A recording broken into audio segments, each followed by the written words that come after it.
Hi everybody! I'm here to share with you my experience of wearing a corset during the entirety of my last pregnancy with some very interesting things that I learned.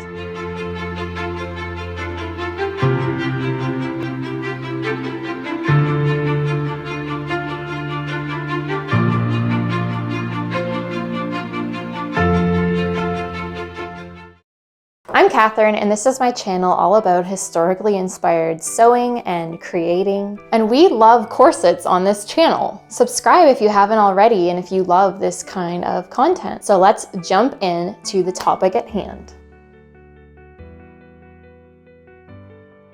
So during my last pregnancy, I created and wore a set of 18th century maternity stays during basically the entire process of my pregnancy, from when I made them at about 4 months pregnant, 5 months pregnant, until probably the day I went into labor, and even beyond into the postpartum. And I absolutely loved them. So here are some topics that we're going to go into in these videos and some things that I learned. Point 1 is going to be that corsets are not torture devices that were imposed on women by the patriarchy. Point 2 will be that corsets were primarily a bust support garment, not a waist restrictor. And point 3 will be that corsets can be very physiologically supportive. Point 4 will be good corsets mold to the body. And point 5 is that good foundation garments can improve your self-esteem. So let's jump into elaborating on each point. So number 1, corsets were not torture devices imposed on women by the patriarchy. So let's just get up front here. Let's face it, almost every historical woman in the Western world for, I don't know, like the 1600s onward until the 1900s would have worn a corset when she was pregnant. Like 90 to 95% probably. Now the reason for that, which we'll get into in the next point, is that corsets were primarily a bust support garment. Anyone who knows anything knows that bras weren't invented until very recently in history, but more on that later. So before anyone, has a fit of hysteria over this point, let's just acknowledge the fact that pregnancy corsets were designed to adjust to grow with the pregnant woman throughout her pregnancy and have very, very little to absolutely no waist restriction. And indeed, my particular set of 18th century stays had 0 waist restriction going on. So there was absolutely no hindrance to my baby growing as big and chubby as he wanted to in there. And when I was pregnant, I loved wearing my maternity stays. They brought me so much physical and emotional comfort. I'm going to go into more of that later. Now, let's get to the part about the patriarchy. Okay, honestly, corsets and stays were really mostly a female thing. Now, that's not to say that men didn't wear stays, because we know that they did in the historical era. Probably not all men, but certainly some men. But they were created and championed by women and primarily for women. And in fact, there's so much historical writing out there of men, almost exclusively men, strongly and harshly criticizing corsetry and stays for being ugly and for being a form of dishonesty on the part of women, and kind of like roping men into marrying them and then taking off their corset and, oh my goodness, they're so big under that corset.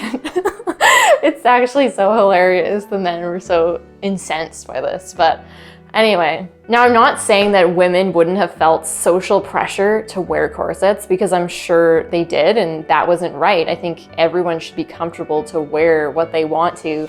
But if they did feel that social pressure, it was not from men, it was from other women and from the fashionable world, which was largely dictated by women. And you know what? I'm sure there were women who chose not to wear a corset of any form in historical days, and I think that's great. And I think there's this big tendency that happens when we look back on history and we say, okay, the predominant fashions in thus and thus era were, this. Therefore, all women dress this way.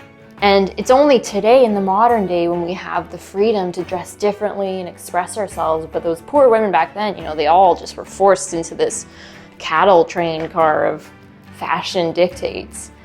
But it's really not like that. I think this is just something that happens when we look back on history, and we weren't alive at that time, and they do have much less records of day-to-day life than, say, we will of this era going forward because of the internet and movies and whatnot. And so we tend to just say, okay, all women dress this way, and we forget that it's human nature. It's the nature of humanity to dress differently and to be different. And some women might have liked older fashions, and some women might have dressed more avant-garde and not worn corsets or not worn the predominant fashions, or some women might have just, I don't know, been poor and not been able to afford the fashions even if they wanted to. Just like today, in the future, people might look back on our time and say, all women in 2020 were wearing leggings, underwire bras and crop tops because that was the fashion at that time. But is that really true?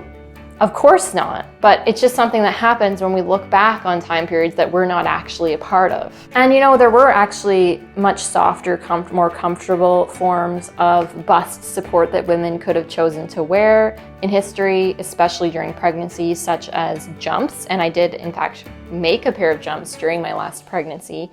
But in the end, I opted to make a pair of 18th century stays, which I ended up much preferring because they did give that extra bit of support. But there were other options for women at that time. Okay, so now we're going to get into point 2, which is that corsets were primarily a bust support garment and not a waist restrictor.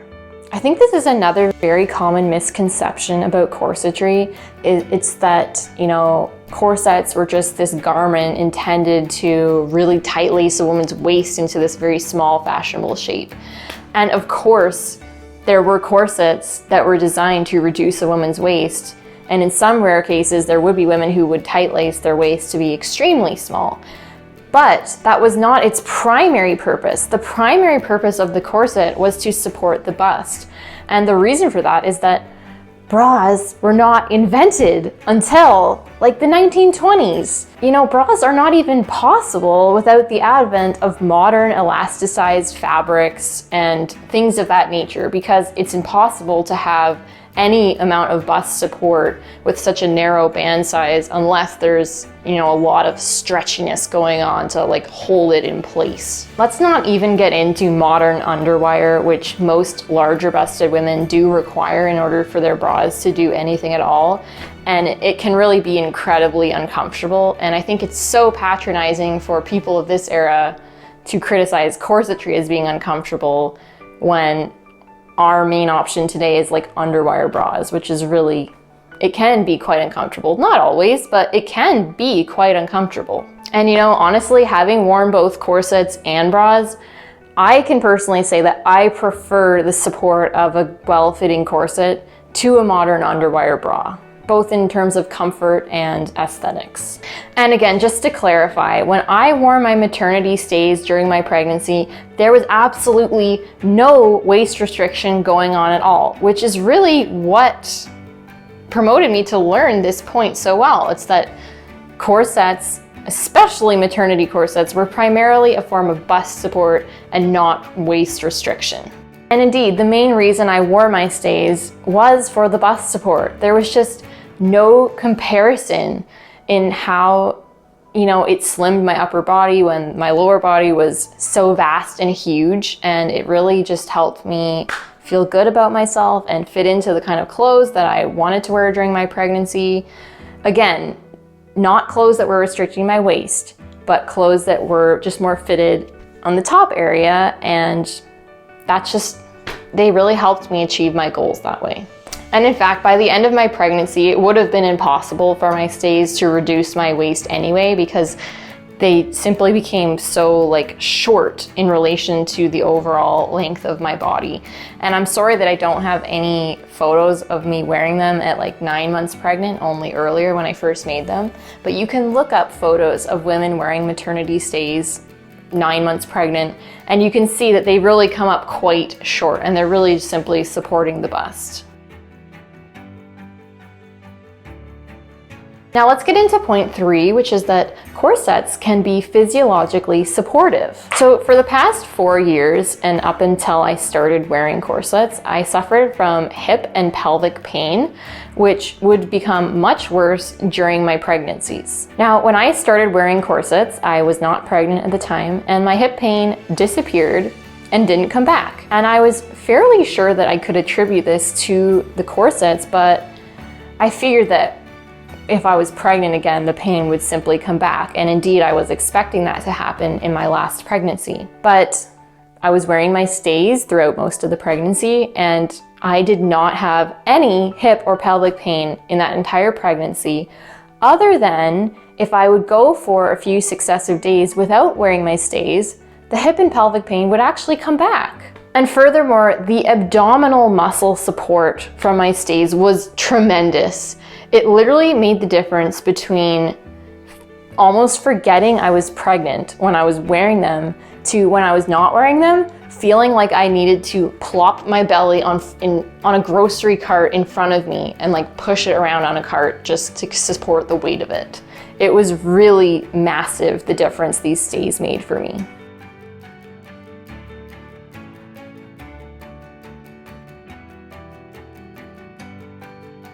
Now I'd like to get into another point, which I actually forgot to mention at the beginning. And this point is that there are massive differences in the different styles and eras of corsets, and it's wrong of us to paint all corsets with the same brush. So as I mentioned, during my pregnancy, I wore 18th century maternity stays. I chose to make a maternity corset in this style because I felt it was the most conducive to pregnancy, since non-maternity 18th century stays still did not have really any or very little waist restriction. They were not designed as that kind of garment. They were mostly a bust support garment and designed to give the torso more of a conical shape, because that was just the fashionable shape at that time. Now, of course, there were maternity styles of corsets in probably every era of corset, and I simply cannot comment on those because I've never tried them.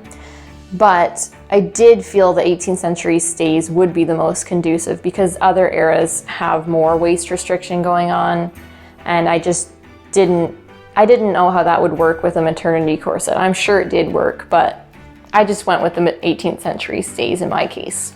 And even now, I'm choosing to avoid certain styles of corsets that have a heavy emphasis on waist restriction, because being a postpartum mama, I also don't want to be putting a lot of pressure on my body and shifting things around that shouldn't be shifted around.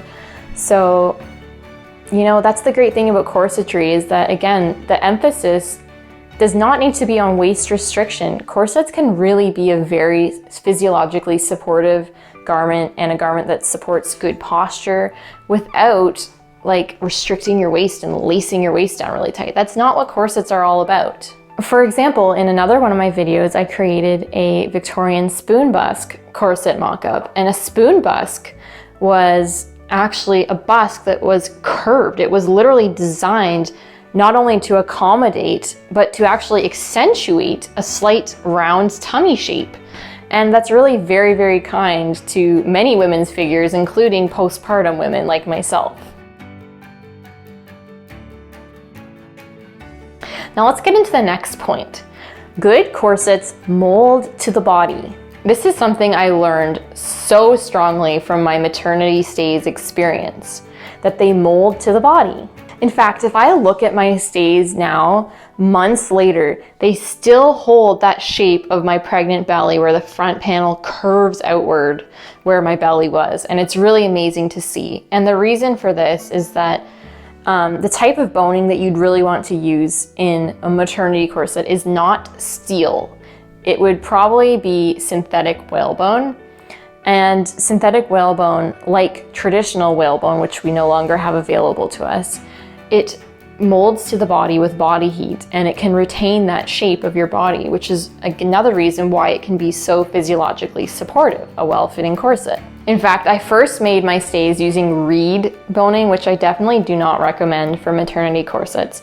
And the body molding that happened in these stays was so extreme that all of the strips of reed in the front ended up breaking at this point right here, where it bent outwards, and I had to replace them with synthetic whalebone. So if I were to make these again, I would just use synthetic whalebone right off the bat. So let's get into the last point, which is that good foundation garments can improve self-esteem. So my last pregnancy was one in which I struggled a lot more with my sense of self-esteem. Now in my very first pregnancy, it was different. I was just so happy about my baby bump and just wanting to show it off and wear all the modern maternity garments, which just really mold to the body and accentuate the belly shape. And I think that's wonderful. But in my last pregnancy, I really just wanted to feel like my normal self. And my stays really helped me achieve that. And again, this was not because they restricted my waist in any way. I still had a big belly, of course, but they helped slim and lift my upper body in a way that I was still able to wear dresses like this one. In fact, this is a maternity dress that I created during my last pregnancy. I was still able to wear, fit and flare dresses where it would be fitted on the top and then flare out at the bottom. And I don't think it would have been comfortable to wear those kinds of dresses without a good foundation support garment. Yeah, these stays really had a miraculous way of slimming and lifting the upper body while not interfering or impeding with the baby bump whatsoever, other than just providing the most gentle of abdominal support. And yeah, even especially postpartum now, good corsets and stays can really be a foundational part of improving your self-esteem, as well as just providing a physical foundation for your clothing, like for example, skirts. If you're wearing a skirt that is fitted onto your waistline and it's not elasticated especially, having a good foundation garment enables that skirt to stay in place right at your waistline and not shift around like it tends to do if you're not wearing anything underneath, or if you have any kind of curves or tummy, they tend to shift around more and not look as flattering. And that's another reason why I love my foundation garments. So in conclusion, I just want to thank you all for letting me share my story, and I hope this is helpful to any of you, whether or not you're pregnant. Just an interesting way of looking at things if you've never thought about things in this way, or a kind of like permission maybe to feel the way you do without feeling bad about it. If you liked this video, please give it a like, leave your comments and questions below, subscribe to my channel for historically inspired sewing content, and hit the notification bell to be notified whenever I post a new video. Check out the accompanying blog post to this video, which will be linked below. Sign up for my email list. Follow me on social media. I'm very active on Instagram. And again, guys, thanks so much for watching, and I'll see you all soon. Bye.